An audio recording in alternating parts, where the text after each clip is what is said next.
सभी साथियों को मेरा नमस्कार। मैं अकीलुर रहमान खान, लीगल टीम बलिया से। साथियों, मैं उम्मीद करता हूँ अपने खुद की सैलरी से आप सभी की ये पहली दिवाली बहुत ही सुखद रही होगी, बहुत ही बेहतरीन गुजरी होगी, जिसका सुखद एहसास आप सभी स्वयं महसूस कर रहे होंगे। मुझे याद है कि पिछली बार की दिवाली में आप सभी कितने दुखी थे। इस भर्ती को लेकर जो हमने संघर्ष किया है वो दिन हम कभी भूल नहीं सकते। हमने अपने खुद के संघर्ष के बलों पे ये नौकरी पाई है। साथियों, संघर्ष का ही नाम ज़िंदगी है और ये ज़िंदगी मतलब कि ये संघर्ष कभी रुकने वाला नहीं है। किसी न किसी रूप में हमारे आगे आता ही रहेगा। साथियों, हम लोगों ने नौकरी तो पा ली है, लेकिन हमारा अगला संघर्ष पुरानी पेंशन को लेकर है, जिसका सिर्फ और सिर्फ एक ही मंच है, अटेवा, जो सिर्फ पुरानी पेंशन बहाल के लिए मुद्दे उठाता रहा है हमेशा से। साथियों, इस बार चुनाव सर पर है। तमाम राजनीतिक पार्टियां अपने अपने दावे पेश कर रही हैं।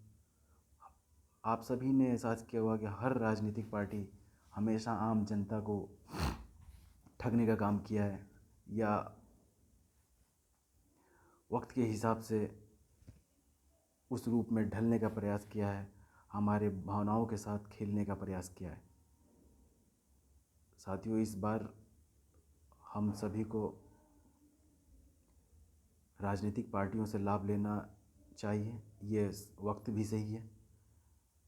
अगर हम भारी दबाव बनाते हैं, हम सब संगठित होकर अगर भीड़ को प्रदर्शित करते हैं, तो निश्चित तौर पे ही हम ये कह सकते हैं कि हर राजनीतिक पार्टी को पुरानी पेंशन बहाल हेतु सोचने पे मजबूर होना होगा। इसी के तहत 21 नवंबर को अटेवा ने आह्वान किया है लखनऊ में धरना देने के लिए, जिसमें हर ज़िले के कर्मचारी उपस्थित होंगे। हमारे पास समय बहुत कम है, लगभग 3 हफ्ते का या 3 हफ्ते से भी कम का समय है हमारे पास। साथियों, हम सभी नवनियुक्त शिक्षक एकजुटता को प्रदर्शित करते हुए हम ये सोच रहे हैं कि हम सभी साथी एक साथ चलें। सबसे पहले हमारे मन में ये ख्याल आता है कि हम अटेवा के लिए या पुरानी पेंशन बहाली है तो हम घरों से बाहर क्यों निकले। साथियों, आप सभी जानते हैं कि पुरानी पेंशन मूल रूप से हमारा ही मांग है, हमारी ज़रूरत है, क्योंकि अभी हम नए नए नियुक्त हुए हैं, हमारे सामने पूरी ज़िंदगी बची है। जो वरिष्ठ शिक्षक हैं वो 10-15 सालों बाद वो रिटायर हो जाएंगे, लेकिन हम वैसे ही बने रहेंगे। इसलिए ये लड़ाई पूर्णतः हमारी है, इसलिए हमें ही सोचना होगा। ये मूल रूप से हमारी ही मांग है, इसे हमें ही आवाज़ उठानी होगी। हमने ये तय किया कि या तो हम सभी लोग एक साथ ट्रेन से चले या एक अपने दिमाग में टूर बनाकर एक पार्टी के थ्रू कि हम लोग टूर पे घूमने जा रहे हैं, कोई बस हायर कर लें। अगर ज़्यादा लोग हो रहे हैं तो बस हायर करके हम लखनऊ चले। सुबह में लखनऊ पहुंचना है, धरने ख़त्म होंगे, फिर शाम में वापस आ जाना है। हम रिलैक्स्ड भी रहेंगे और एक तरह से एंजॉय भी हो जाएगा। और इस संघर्ष में, हमारी भर्ती के संघर्ष में, सर्वेश प्रताप सिंह अपनी टीम के साथ लखनऊ में मौजूद रहेंगे, तो हमें एक बार सर्वेश भाई को धन्यवाद देने का मौका भी रहेगा। उन्होंने जो संघर्ष किया है और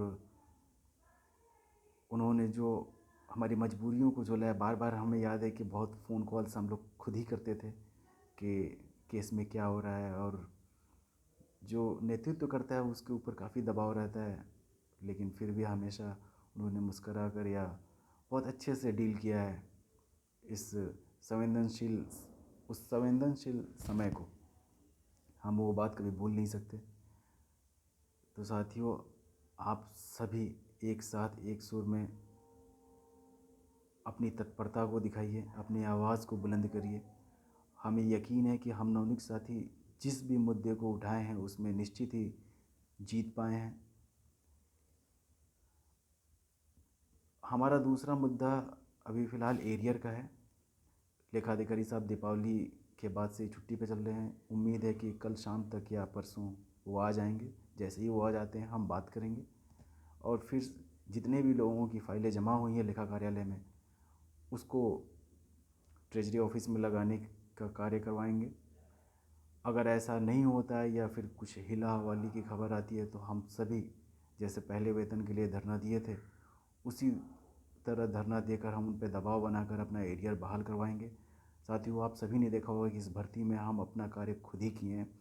किसी संगठन का कोई सपोर्ट हम लोगों ने नहीं लिया है। हमें अपनी आवाज़ खुद ही बुलंद करनी पड़ी है और निश्चित है हम उसमें सफलता भी पाए हैं। तो यह हमारी एकजुटता को दर्शाता है, यह हमारे एकजुट होने की वजह से हो पाया है। इस वजह से आप सभी साथियों से निवेदन है कि एकजुटता बनाए रखें और 21 नवंबर को आप सभी से निवेदन करता हूं कि हम सभी संगठित होकर एक साथ लखनऊ में धरना दें। वहां पे सर्वेश भाई के नेतृत्व में हम लोग अपनी आवाज़ को बुलंद करें।